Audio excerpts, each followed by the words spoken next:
Om Vakratunda Mahakaya Suryakoti Samaprabha Nirvignam Kurume Deva Sarvakarishu Sarvada Shri Ganeshaya Namaha Om Ganganapate Namaha Om Ganganapate Namaha Om Ganganapate Namo Namaha Shri Gurubhyo Namaha Om Gurur Brahma Gurur Vishnu Gurur Devo Maheshwara Gurur Sakshat Param Brahma Tasmai Shri Guruve Namaha Sarva Mangala Mangale Shive Sarvartha Sadike Sharanye Trambake Gauri Narayani Namostute Ya Devi Sarva Bhuteshu Mahalakshmi Rupena Samstita Namaste Namaste Namaste Namo Namaha Om Aim Rim Klim Chamundai Viche Om Aim Rim Klim Chamundai Viche Om Aim Rim Klim Chamundai Viche Om Aim Rim Klim Chamundai Viche Om Aim Rim Klim Chamundai Viche Shri Gurubhyo Namaha Om Gunatito Aksharam Brahma Bhagavan Purushottamah Jano Janandidam Satyam Uchyate Bhavabandanat Om Shri Swami Narayanaya Namaha Om Shri Lakshmi Narayanaya Namaha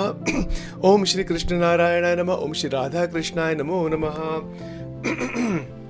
Om Shri Uma Maheshwara Swamine Namo Namaha Sarva Om Trambakam Sugandhim Pushtivardhanam Urvarkamiva Bandhanan Mrityor Mukshiyamamritat Namah Shivaya Namah Shivaya Namah Shivaya Namah Shivaya Namah Shivaya Namah Shivaya Namah Shivaya Namah Shivaya Namah Shivaya Namah Shivaya Namah Shivaya Namah Shivaya Namah Shivaya Namah Shivaya Namah Shivaya Namah Shivaya Shri Hanumate Namaha Om Namo Hanumate Bhayabhanjanaya Sukham Kuru Phat Swaha Shri Hanumate Namaha.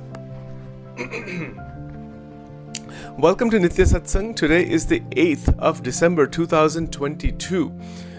First of all, I offer my prostrations and pranam, Danvat pranam to all these sages in the past, current and in the future, and to the Supreme Being, the Supreme Paramatma, for blessings who resides in the heart of all. Ishvaraha sarvabhutanam ruddeshare rijunatishtate brahmayan sarvabhutani yantra rudhani mayaya.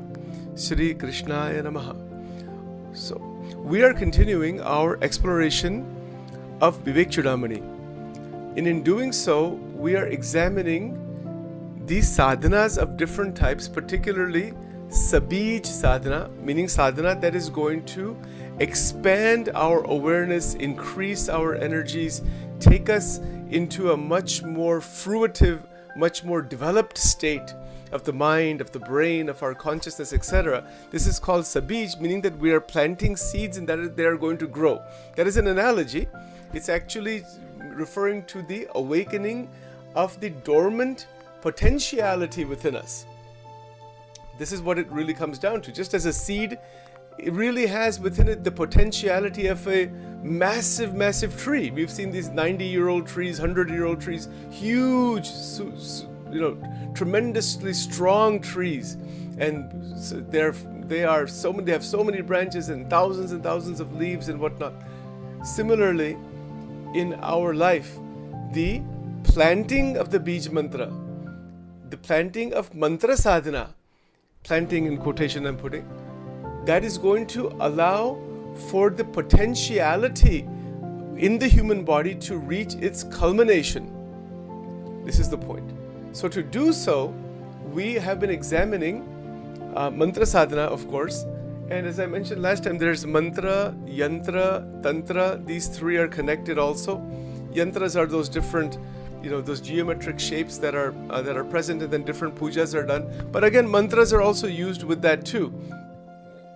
Then sometimes people just hang the various shapes in their homes or in certain directions, and that has a certain positive impact, certain impact in terms of their presence. So that is also a great thing. And the word tantra simply means that you are integrating all the broken pieces. It is a whole system of philosophy. It is a system of sadhana. There are many aspects to it, and we will cover this probably later on sometime when Shankaracharya gets to that in the VIVEKCHUDAMANI in more depth. We will specifically spend like maybe a good 2 weeks on what is Tantra actually. There's a lot of misunderstanding about it. It is a massive area of study and research and sadhana. But in short, we can say this much: it means to integrate, to bring together. Now, today, we are starting now this entire subject of Kundalini and the chakras. What are the 9 chakras? What are the 7 chakras? What is Kundalini Shakti? What are the different nadis? The Shushmana Nadi, the Ida Nadi, Pingla Nadi. This is a very relevant subject. Why is this relevant? Because when a sadhak is going to start sadhana of any kind, whether it is mantra sadhana, bhakti yoga, jnana yoga, any of the different yogas that we have been talking about, there is energy required to do sadhana, as we said before, and energy that is dormant is opened further by sadhana. This is true in the material world also. It is true for spiritual realization, it is true psychologically, it is true materially. For example, if you have a business, if you want to start a business, you need some money to start a business. But then once the business begins, that money comes back to you, energy grows. Money is a form of energy. So you have to put some energy in, and then that energy comes back tenfold, 20-fold. That would be called a successful business, right? Very easy to understand. Similarly, when we are using available energy to do certain sadhana, whether it is mantra sadhana, whether it is devotional practice through Navda Bhakti, 9 forms of devotion towards Paramatma in the Sakar Upasana, whether it is contemplating and meditating on scriptures, or doing seva. There's quite a few number of organizations even today that are focused on doing seva. They may not be emphasizing dhyan and meditation and all this deep study of the scriptures. They may not be emphasizing that. Okay, that is another approach. Ek seva bhav. Just do without ego. Whatever you're doing, so organizations are created to teach people, to encourage individuals to perform actions of seva bhav, meaning of service to others. They have spiritual teachings, other things like that, but their primary approach is seva, which is another way of getting out of the ego-driven space, the egotistical space, right? This is the idea. So there are thousands of approaches. Now, there's tends to be a lot of confusion and misunderstanding about this word, even Kundalini. The first point to understand, I'm going to go through this systematically, so bear with me a little bit here. The first point is that this is a word that appears in the Upanishad. So this is not like something which is, something outside the Vedic system. No, it is in the Upanishad also. It is in the Upanishads because nobody can deny the awakening of energy when you are diving into the inner world. When the sadhaka is more and more absorbed in sadhana, in connection with Bhagavan from a dualistic sense, or is probing inside to discover the Atma, using Jnana Yoga, Sakshi Bhav, many approaches, going in the inner world, the fact is energy is going to be conserved. It's going to happen. And it is going to be conserved, it is going to be channeled. Energy gets conserved and it gets channeled. The available energy that is in our conscious mind and the body also. Now, in doing this, there was historically and even now, there is a great realization that we have a tremendous amount of energy that we don't know. We have a lot of energy. And that great reservoir of power is coiled up. It is dormant. It is like really concentrated and coiled inside the Muladhar Chakra. Now we have opened up a whole conversation of what are chakras. Ye chakra kya babat hai? What is this? So first of all, the word chakra means spinning wheel. Okay. You will notice that everything in the sansara is going in a cycle. The seasons are going in a cycle. we are going in the cycle of waking, dream, deep sleep state. The sun is revolving around the galaxy, center of the galaxy. We are revolving around the sun. The earth is rotating on its own axis. Everything is rotating all the time. All the planets are rotating. This is all the research in science. So, chakra means spinning wheel. Now, what are these chakras that we say that are within us? What is it actually? So, when meditation increases, where a sadhak is diving inside the inner world, where there is more and more absorption of the mind in one track. This is what is called dharana and dhyana. This is actually connecting with the Ashtanga Yoga.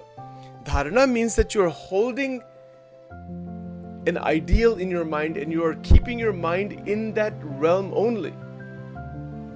That is called dharana. And then dhyan is where there is the folding of all of the thoughts and emotions and memories. The antakarana vritti gets folded inside and gets connected inside. And when that happens, there is a direct access into the Muladhar Chakra. That folding of the antakarana internally when sadhana gets to a heightened stage. And this is where the chakra opens. And you can see there is a opening of the chakra that is seen with different eyes, not these physical eyes. It is an internal vision. So these chakras, the Muladhara Chakra is said to be the location of Bhagwan Ganesh, Sri Ganesh. It is also said to have 4 petals. Now, what are these petals? What exactly is all of that? So, one way to understand the 4 petals is that the antakarana, mana, buddhi, chitta, ahankar, as I just mentioned, that they fold inside, they are given over to God. From bhakti point of view, bhakti sadhana, the bhakta is giving himself or herself completely over to God, like Mirabai, like Premanand Swami, like Tulsidas Ji, like Shri Radha, like Chaitanya Mahaprabhu.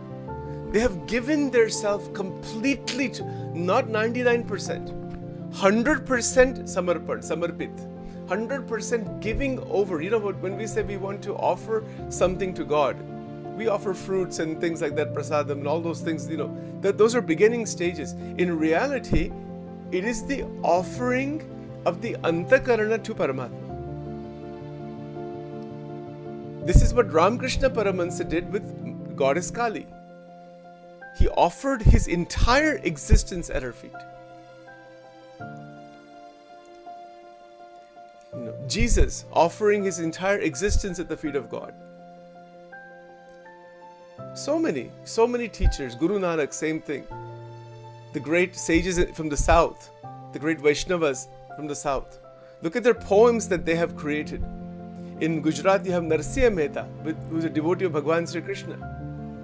Completely 100% has given the antakarana to Bhagwan. When this occurs in bhakti, the energies in the Muladhara Chakra begin to open. Now one begins to have access into this dimension beyond the subtle body. It is a different dimension of awareness. It is heightened realization. The same thing is true with jnana. When a person is a jnani, the energies that are within jnana, they will open the chakra from inside. And inside Muladhara Chakra is Kundalini Shakti. This is the point. And there are Bij mantras. So all these Bij mantras that we have been talking about. Om, Aim, Rhim, Kleem, there's Lam, there's so many mantras. So many sound mantras, and we'll go through some of them also and what they are. What do? They act, when we speak the mantra, they act upon the energies inside the mind, and it takes that same power and it connects it with the Muladhar Chakra, and it opens this power inside. So when there's a crack, when there's a further opening of Kundalini, there is removal of blockages. The system is blocked. The blockages are called granthi. They're called knots. Knots. They're knots, knotted. The mind is knotted. Psychological blocks. Even in the field of psychology, Carl Jung has written a lot about this. Carl Jung was a great psychologist. He was a contemporary of Sigmund Freud. They were close friends, but then his theories were a little bit more evolved than Freud later on. So these blockages, we experience them in our life in many ways. They are held in the system. They are held in the subtle body. So the Sukshma Sharira is holding blockages, worries, tensions, fears, all kinds of things, conflicts. This should have happened, this shouldn't have happened, all these things we've talked about already. All that stuff is held in the system. So to break through that, this beautiful, very, very powerful, potent energy awakens. It is the Parashakti. It is the divine power that awakens and allows us to see things in a completely new light. That is Jnana. To not be entangled in the sansar, that is Vairagya. To take the right steps day to day to day, that is Dharma. The development of the emotional system further into divine emotion, that is Bhakti. See, Bhagwan Shri Swaminarayan, he has emphasized these four things: Dharma, Jnana, Vairagya, and Bhakti. He loved this. This was his whole mission. So why did he emphasize this? This is a direct way to go beyond the Agnya Chakra, open the Agnya Chakra and go into the Sahasrara and be enlightened. It is also possible to start at the Agnya Chakra. We'll talk about that later. But right now I want to make sure we are clear that these chakras are not imaginary. They're not something you can see through dissecting the body. No. They can only be seen through dhyana. There's no other way. There is no scientific instrument, no microscope and all these things you can see. Yeah, there are some measurements people take of auras and things like that, but those are still quite limited. That's not going to give you the real, actual experience. This is your own experience. Now you will notice something interesting, that the chakras are lit. They are colorful. So those yogis who are sitting in dhyan, cut off from the usual stimulation and have dived into the inner world, they begin to see the chakras. They begin to see the Muladhar Chakra. And in the Muladhar Chakra is Bhagwan Ganesha, and there are worlds upon worlds upon worlds within that chakra. Universes upon universes are accessible through Muladhar Chakra only. Nobody has even come to the end of that. Itni srushti hai. Meaning these chakras, Muladhar Chakra, Swadhisthana Chakra, because then the chakras open in the sense that the awareness is increasing further. The energies are increasing further. The chakras open, and each chakra, the Swadhisthana, which is the Nabhi Chakra, the Anahat Chakra, the Heart Chakra, the Vishuddhi Chakra, Throat Chakra, Agnya Chakra, and then Sahasrara Chakra. Each chakra is an opening, it is a doorway to see different parts of the universe. So the moon that we see outside, you can actually see that moon in dhyan if you want, if you are advanced enough. You can actually go to the moon in dhyan. You can sit in dhyan. You don't have to go. There's no rocket. You don't need rocket ship. The rishis didn't need rocket ships and the space shuttles and all these things. They will sit in tremendous dhyan, and the Ida, Pingala, Shushmana, these various nadis These are spiritual nerves that are connecting with the entire universe. See this point? Within us, we are a form of the entire universe called Pinda. Another term here. So a couple of technical terms to keep in mind. Pinda means this individualized body. Brahmanda is the universe, the 14 lokas. Each universe has 14 lokas. So Pind and Brahmand are one. They are always connected. They are reflections of each other. They are together all the time. So if a sadhak is as increasing further the sadhana through various mantras and various approaches, what can happen? Chakras can open, and the yogi can go inside the chakra and will wind up in different parts of the Brahmand. You can wind up on the planet Saturn, you can wind up in the Milky Way galaxy, you can see some other galaxy, you can go outside the galaxies, you can see the Swarga Loka and the Mahar Loka and the Jan Loka and so many things which are not available to be seen just through our eyes and senses and whatnot. Because what we are seeing through our senses is just a sliver of reality. It is just a slice of reality. This is now metaphysical discussion, a little bit metaphysics in this.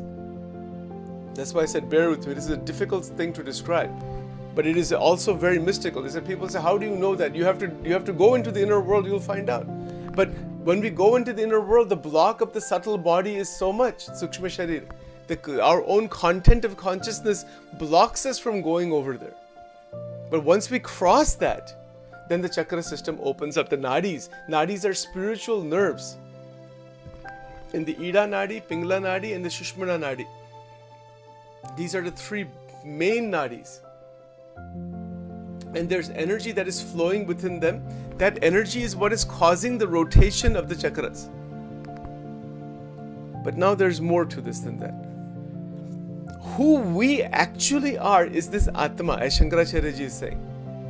So the chakras are getting their light because they are lit. They are lit. They are spinning vortices, and the yogis will see that they are lit colorfully. You know, it's not some ordinary thing. They have different sounds inside them also. You know, there are massive sounds inside them, like the explosions of millions of suns. Those kinds of sounds are inside there. This is a very big thing. ये बहुत आगे की बात है. When Bhagwan Krishna gave Arjuna this divya drashti, divyam dadamite chakshu, and he showed him the Vishwa Swarup, wo kya tha? That is an awakening of the Kundalini, and he's opened outside the Jagra Swapna Shushupti, and he's seeing this unbelievable form of the Virat Narayana. That is not some imaginary thing, and he was terrified to see that. He said, "I don't want to see this. This is unbelievable. Kya hai? What is this? This is in the Vishwa Darshan Yoga." Then he prays. He's saying that this is too much. I cannot handle this thing. He says, "Oh Bhagwan, you please come back to your two-armed form. Come back to as you were, because I cannot handle seeing all this thing." This is in the Gita. The Kundalini awakening is so intense, the awakening it's beyond our mind and brain and all that. You wind up going into the universe itself, that the entire universe begins to open, you know, and it opens in front of you.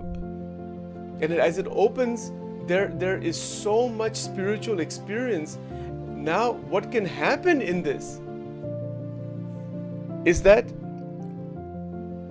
this opening is so extraordinary, one can get lost in that completely. One may not even be able to come back inside this sansar. This kind of thing can happen. There are yogis that are trapped. Yogis are trapped in between somewhere. This is a serious problem in spirituality.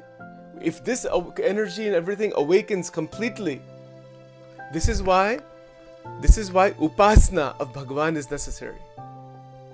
Bhagwan ki upasana, Bhagwan ki sharanagati. We know this from the lives of every sage. They have awakened these things, but they have kept their attention on God, on Bhagwan, that you take care of me, I am your child. These things come. The chakras open, the energies open, the siddhis come, so million things come and go. They pretty much ignored them all. Ashta siddhi, navanidhi, all of these things are put on the side.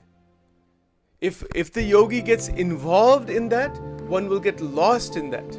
And then one will degrade back because the ahankar is still remaining. And one fall right back down. It is a very tricky subject. These awakenings do happen, but they are all given back to Bhagavan. The yogi does not accept these siddhis at all. These experiences come, if by the will of divine some miracles and things like that happen, that is a different matter. But the yogi doesn't do anything himself. It is not I that I'm doing this. The problem is the I. See how far the problem of the me goes. Even to the point of Agnya Chakra, the problem of the me is there. It is possible to awaken tremendous siddhis. How many siddhis are there? Countless. Vachan siddhi, Trikal darshan siddhi. All kinds of powers come to the yogis. Yes, that is a gift given by Paramatma, by the realization. But even with that gift, one is as humble as a blade of grass. Otherwise, without that upasana of Bhagavan, without the worship of Bhagavan, even in these higher stages, one is bound to get lost in between somewhere. One is bound to get lost. So this is why the destination is Bhagavan, is God. Otherwise, these chakras are not the goal. They are actually an intermediate opening into the Atma. Now let's put it this way, that the Atma is divine light. It is Sat Chit Ananda. It is from the Atma's light that the chakras are lit. Now this is interesting. This is written by Sajanand Swami in Vedaras, that the chakras are lit by the light of the Atma. So, and then those chakras and the nadis and all are responsible for giving the Jivatma, the Atma, the experience of Prakriti, of the outside world, this physical body of limitations, and then, of course, of all of the three gunas of Maya. Everything underneath Agnya Chakra is within the three gunas of Maya. So Agnya Chakra is a 2-petal lotus. Muladhar Chakra is a 4-petal lotus. So there's a lot of discussion we can have about the intermediate chakras. We'll leave that aside for the time being. We'll get back to it some other time. But the Agnya Chakra is a 2-petal lotus, meaning what? That is where duality ends. This versus this versus this. When there's Brahmachintan, when there is absorption of the Antakarana at the feet of God, the Kundalini jumps from the Muladhara to the Agnya Chakra. It bypasses the 6 chakras right away. This is written in Vachanamrut Garada Pratham number 25. It's a very big subject, but nonetheless, it's a very profound subject to understand. But in simple way of putting it, when the Bhakta gives himself or herself completely over at the feet of the Lord, completely, and with so much bhav, doesn't know about these chakras, doesn't know about any scriptures, doesn't know anything. This is only your mind, that's it. I am yours and you are mine, and continuously there's absorption in Bhagavan. The Kundalini jumps directly into Agnya Chakra. Agnya Chakra opens right away. And when Agnya Chakra opens, one is at that border of liberation. So other mantras and all those things, they will open further the chakras and give more experiences of this world all the way up to Brahmalok, Brahmaji's lok. So different experiences, different Vaibhav, Aishwarya, all kinds of things are available if that is what you're looking for from Swadhisthana Chakra, from Anhat Chakra, etc. Yes, no doubt. They are extraordinary, no doubt. Those who are seeking liberation, there is a direct connection between Muladhar Chakra, Agnya Chakra, and the Kundalini gets solidified, it gets opened in the most fantastic way without any problems whatsoever. The problems occur when there is not the connection with the Agnya Chakra. Problems in the sense people get stuck, they get diverted, they get into siddhis, they get into other things, they get into some kind of problems, even Kundalini syndrome, or they wind up in dhyan. There was an incident that occurred in Swaminarayan Sampradaya many years back during the time of Shastriji Maharaj. You know, if you look at the Guru Parampara in the BAPS organization, there's a Shastriji Maharaj. So he used to place people in Samadhi also. There's a long history behind that. But one yogi had come to him who could not talk because his energies had come to a certain point, and then he was stuck in between somewhere. Unke bolne ki capacity, it was gone. So these internal energies are not to be played around with just like that. Some people have done extreme things without the adequate purification.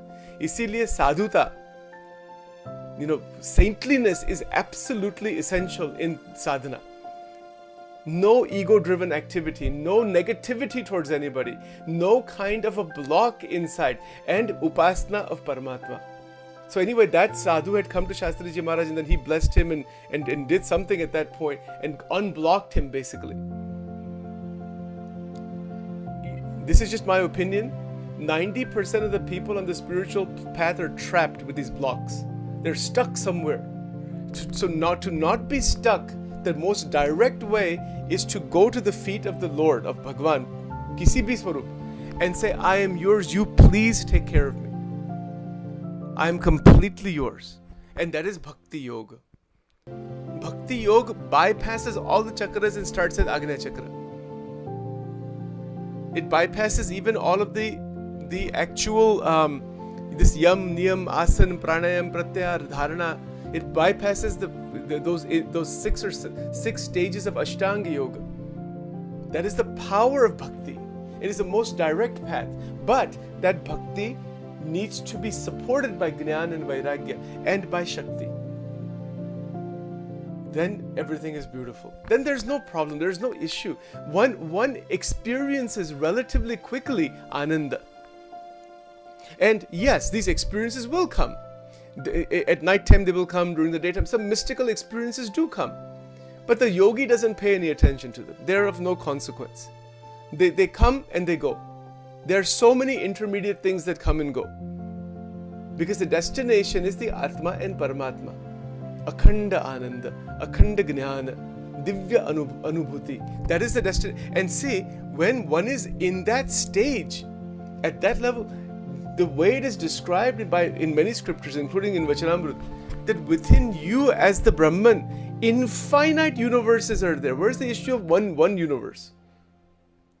Ananta Koti Brahmand ek rom mein firte hai, within one speck of Akshara Brahma. And that is who you are. So where is the issue of one Brahmand and all these things? Chakras ka koi, iska koi astitva hi nahi hai usme. They are of no consequence compared to when you have realized the Brahman. Because Brahman is beyond Sahasrara Chakra. You've gone outside the whole chakra system. Chakras are intermediate into the realization of the Brahman. Are they something extraordinary? Yes, absolutely. Are they something quite mystical? No question about that. Is it a union of Shiv and Shakti? Absolutely. That union of Shiv and Shakti is what really leads to the realization of the Atma. It is but it is a sadhana. It is a sadhana of unifying our energies with Shiva. And that we all have to do. Everybody has to do that. There is no realization of the Atma without this unification. But nonetheless, when one is doing mantra sadhana, dhyan sadhana, their experiences do come. Let them come. There's no problem. Isme kuch difficulty nahi hai. But bhakti bhav, sharanagati bhav, that internal bhav, from a energy point of view, the Anahat Chakra opens. Anahat Chakra is where this bhakti bhav resides. And once that opens beautifully, then your mind, intellect, it is completely uncluttered. It is unblocked. And then the sankalpa we have, the thoughts we have, what we want to see happen, these things happen relatively quickly. If we want to experience certain things in the material world, we can experience them. It's not that will not happen. Sure. But it depends on the level of devotion. Those who are completely nishkam bhav, without having any desire for anything, they are just going to take all of those experiences and give it back to God for the benefit of the world. Like the big sages, even today. Jo bade sant, they're not acting for themselves. They are here out of grace, out of krupa, for the benefit of the whole world. They have intense power, energy. They can even build massive empires. Many of them have big organizations, all that. They're not attached to those things. They are here simply by the will of the divine to give knowledge and wisdom and to show the path back into the realization. They're here to serve society, not take something from society. They don't take anything from society. They are only here to give. They do their sadhana and they give, with the fruit of the sadhana, they give back to the society. This is, in fact, you may know that in Badrik Ashram is Nar Narayan Rishi. Nar Rishi, Narayan Rishi, ये दोनों ऋषि है. और Narayan Rishi is a form of Bhagwan in Badrik Ashram. Badrik Ashram में मंदिर है. Shankaracharya ji installed the two murtis. But there's a alokik divine Badrik Ashram, and there are sages that live there. And the form of Bhagwan is Bhagwan Narayan. And Bhagwan Narayan and Nar Bhagwan, they say sometimes, or Nar Rishi, they are rishis who are doing constant meditation, and they are meditating in the energies that come. They are using them for they give them all back to the sansar. ऐसे भी ऋषि है that whatever they obtain in their spiritual practice, they give it 100% back for the benefit of everyone. They don't keep anything for themselves. That is the highest. There's nothing high. There is no greater state than that. When we get something, even in the material world, even spiritually, that sense of me versus you, that fundamental thing about me versus you, as long as that is there, there's a boundary. There is the three gunas of Maya. But when the Agnya Chakra opens, when the duality stops, it opens, one can see that which is beyond the duality. That is the infinite. It is a journey from the limited state into the infinite state. Infinite realization. So when one is basking, even approaching infinity, Ananta, Brahma is Ananta, then how can there be any me that is trying to hold on to anything? How can that be? There is no holding on to anything. That me that is holding on to something is the divisive individuality at the very root level. The me that doesn't hold on. Now, what is this for us in our life? In our life, at our level, because these are big things. These are very, very big things, which are not even talked about that much. It's बहुत आगे की बात है. But the fact is, in our life, this is applicable also. Whoever we are with, bring in the spirit of seva. Number one, family. With the family, just serve the family. But very, very, just start with the family. You know what they say, charity begins at home. Enlightenment begins at home. Enlightenment, realization of the Atma begins at home, actually. And in doing so, with this seva bhav, always we can simply connect with our Ishta Devata and say, Lord, I am your child. I don't know anything. There's no me that is knowing anything. I'm just at your feet as a dust particle. with that bhavana, with that retuning of the mind, just into this, that there's no me, there's only you, the path of Tao. Only you are there. There's no Sachin. Sachin doesn't know anything. Forget Sachin. There's only you, Paramatma. Or when this opens, this kind of Sharanagati. See, in the Vaishnava traditions, there is so much emphasis on this samarpan bhav, samarpit bhav, Sharanagati. और भगवान का नाम एक शरणागत वत्सल. भगवान comes into he becomes bound by the devotee. इतनी ताकत है इसमें. That which is the supreme being, which is unimaginable, is bound by the devotion of the devotee. भक्त की जो भक्ति है, भक्ति में इतनी ताकत है, वो भगवान को बांध देती है. That's how much power there is in bhakti. And what is that power? That is the whole Kundalini, infinite Kundalini. That is the Parashakti that has all come together in the form of devotion, because the divine emotion is an extraordinary development in the human condition.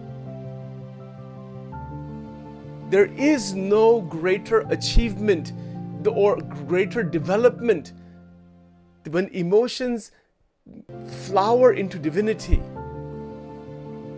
That divine, that divya bhavana, when that opens, as that opens, Bhagwan exists within that bhakti. Bhakti tattva ऐसा तत्व है, इसमें अनंत शक्ति है. और inside that अनंत शक्ति is Paramatma, Swayam Paramatma, Sakshat Paramatma is there. Inside bhakti. So that is why the bhakta, whatever the sankalpas, the feelings, the emotions, whatever is to happen in the devotee's life, actually what is amazing is that Bhagwan jo hai, Bhagwan becomes the devotee of the devotee. Bhagwan jo hai, wo bhakta ke bhakta ban jate. Meaning what they become devoted to each other. This is actually true. When there is real devotion, the bhakta is not going to bring in any obstruction in the connection with the Lord, with Bhagwan. He will not allow anything to disturb that divinity. Why? Because of drinking the Amrut Ras. What is that Amrut Ras? That is the opening of the Sahasrara Chakra, and the Amrutam is just dropping and dripping and dripping and dripping and dripping and dripping. It is called Amrut Bindu, these drops of nectar, and then rivers of nectar, and then floods of nectar, and then oceans of nectar. They continue to continue, and that is called Bhakti Ras. That is Bhakti Rasamrut. It is Amrutam. In Vachanamrut, Bhagwan Swaminarayan, he called this Amrut Dham. इसको अमृत धाम कहते हैं. Wow, my God. When we get even a taste of that, it is like we don't want to let that go. You know how it is in this world. If we see something extraordinary in the material world, we say, let's hang on to that. If we get something extraordinary, oh wow, this is awesome, this is great. Isn't it so? This is billion times beyond that. These material experiences are nothing compared to that. They have no consequence even. One might be the king of the whole world, Chakravarti Raja. In fact, in various places in Swaminarayan Sampradaya it is written, one might be the king of millions of universes. वो भी इसका कोई meaning ही नहीं है. It is nothing. It is in Sarangpur 10, Vachanamrut, Maharaj has explained that the bliss of Paramatma is such that if you were to take one atomic particle of the body of God and divide that into 1/1,000,000th part, and that 1/1,000,000th part has so much ananda that the bliss that the enjoyment of infinite universes it pales. There's no comparison even to that 1/1,000,000th part. This is written in Vachanamrut, Sarangpur 10. What a statement! How can anybody even make such a statement? Kya level hai wo? What level that is? It's unimaginable. We cannot imagine this thing. This is the power of spirituality. All in our lives, we are just on the beginning stages. But whatever stage we are at, wherever we are, that Anubhav of Amrut is available for us. It is available all the time. All that is required is to let go of raga and dvesha. Let go of these dualities that are pulling and destroying our internal power. Let them go completely. This person is good, this person is not good. We're overrun by the sansar. Don't get overrun with sansar. Mein kya hai? Sansar is not the problem. Sansar is just a reflection. Sansar is not the issue. Sansar it's like bubbles only. They come and go, come and go. Universes come and go. People come and go. That is vairagya. So why get overwhelmed by the sansar? So situations happened in life, right? They happen. We have to get through them, practically deal with them, whatever is needed to be done, and leave the sansar in it alone. Sansar ki track is within 3 gunas of Maya. It's going to continue that way. We are living in that, but we are living above that. And this is why when we do Navaran mantra, Namah Shivaya mantra, when we are connecting with Paramatma, the protection to live in the sansar, it is a protection that is granted by the Mahashakti.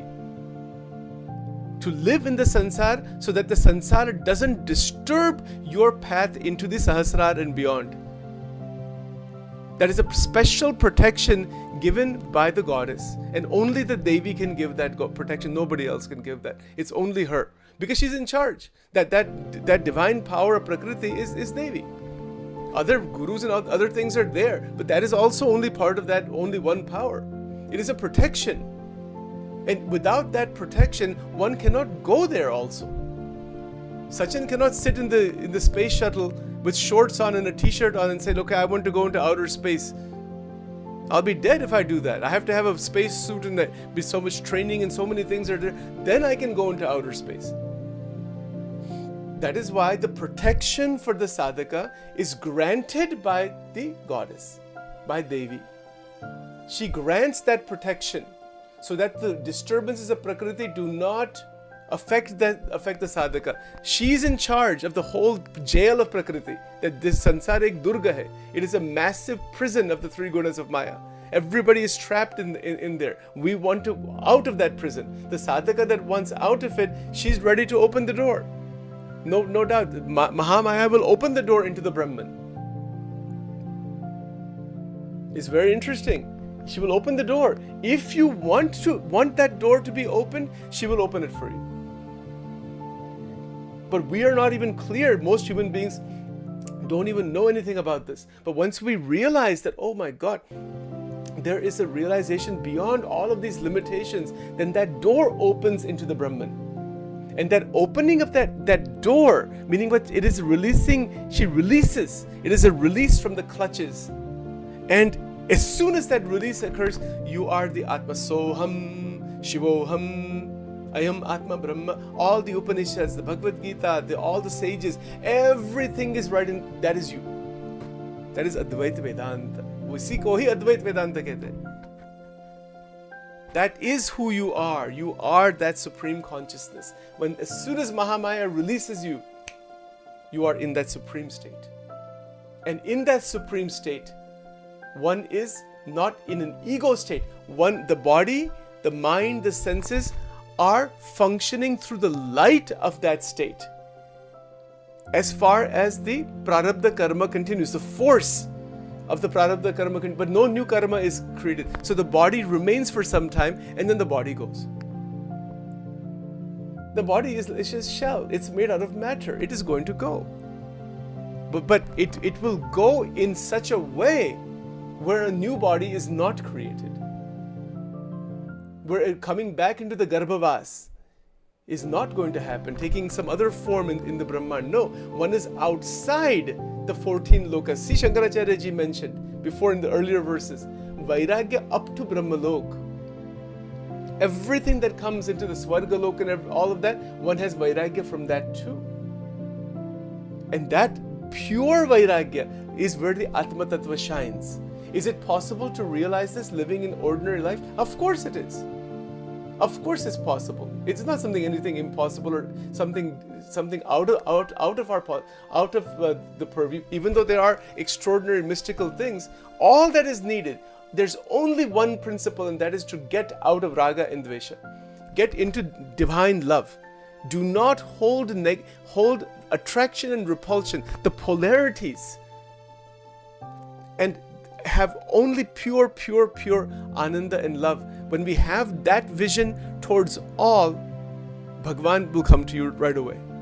God comes to you right away. It's not even a factor of time. But that transformation is the key.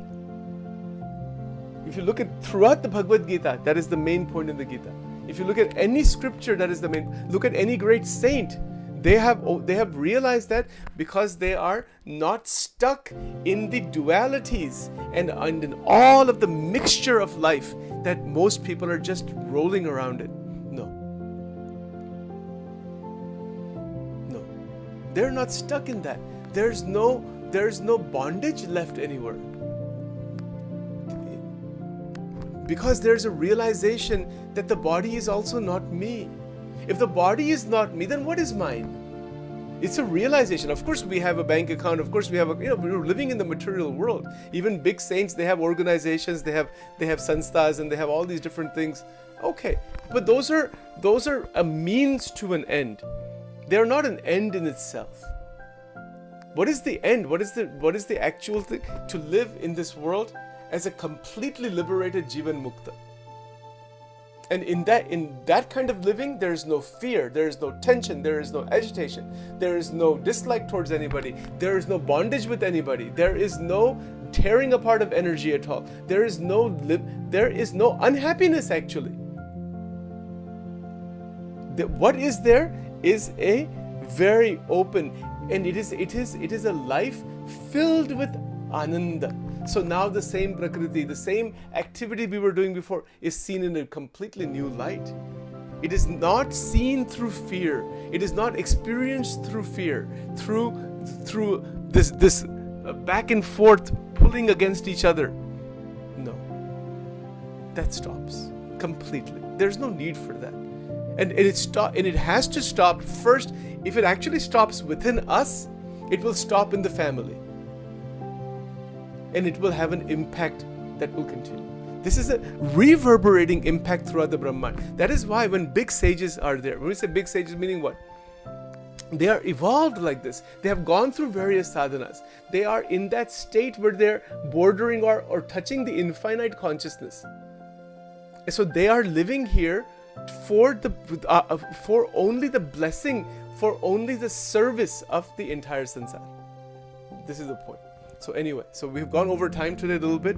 It's a very deep and very mystical and very interesting thing to explore. But we will continue on this further tomorrow. We will meet tomorrow at 8:30, and let's close today with the Shiv Pratna. Again, I offer my prostrations to all the great sages for their wisdom and for their blessings, so that we can continue on this extraordinary journey further and further and further. So here we go. Just a moment.